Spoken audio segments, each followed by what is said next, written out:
Hey, what's up, guys, and welcome back to yet another Thrash review by yours truly, Thrash Maniac 99, where I review upcoming hard rock and heavy metal albums in the calendar year of 2016, and I'm back out with a fourth review today, and this is going to be the review of the brand new album from Toronto, Canada's Metal Masters Anvil, their new album, Anvil is Anvil.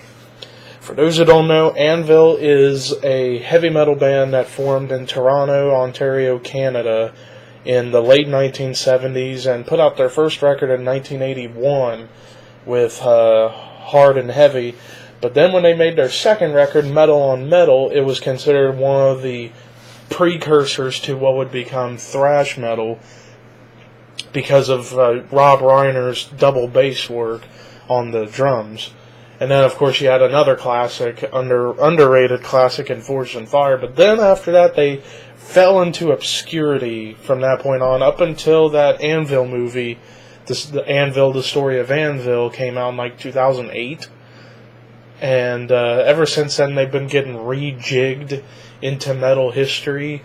And now they've been getting popular more and more each album that's been coming out since their comeback in 2007, 2008-ish.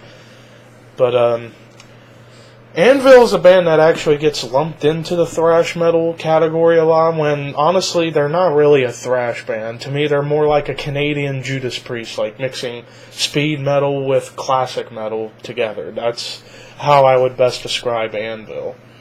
But yeah, with their new album, Anvil is Anvil, let's get started with the opening track, Daggers and Rum.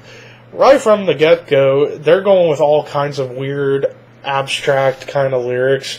Like, this song is mainly a pirate anthem, which some of these songs that we're going to be talking about, like this, and eventually, zombie apocalypse and stuff like that, the lyrics can be a bit kind of hokey, but it don't matter, because this opening track was fucking awesome.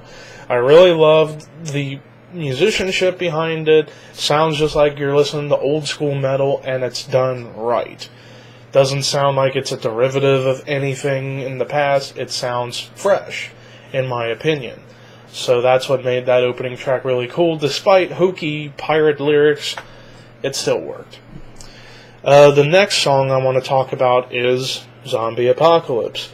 Kind of like with Daggers and Rum, kind of another one of those hokey lyric songs is about zombies and stuff like that, which, it don't matter what kind of lyrics you do as long as it's not like laziness like Bullet for My Valentine pulled on Temper Temper a few years ago. But this was another catchy tune, and that was a good thing about this album. There was a lot of riffs, a lot of parts, and some songs that stick into your head that are really catchy, in my personal opinion. And this song was pretty catchy in its own right. And then you get to the closing track of the album, Forgive, Don't Forget. Shortest song of the album at 2.5 minutes. It was a solid end to what I thought was actually a pretty decent record. And the best things about this album was Steve or Lips, the frontman and guitarist for the band, still sounds really good on the vocals, has a good distinct guitar tone, the bass was pounding throughout the record, and Rob Reiner's drumming hasn't missed a beat. And both Lips and Rob are both approaching 60, so it speaks volumes of how still they can play pretty fast and do it at this age. It's amazing. They're able to do stuff that some bands within the genre in the last 10 years couldn't do. But that's just me. Overall, you had some great tracks, and you had some decent to really good songs, like Gun Control was a solid track. You had some solid tunes, but you also had some great tunes. So overall with this album, I would give this an 81 out of 100. Pretty solid work. And Anvil's still kicking it, after, despite they've gotten more popular after that documentary. But hey, it's better to have that than to stay in obscurity all these years. So, there you go. 81 out of 100 for Anvil is Anvil by Anvil.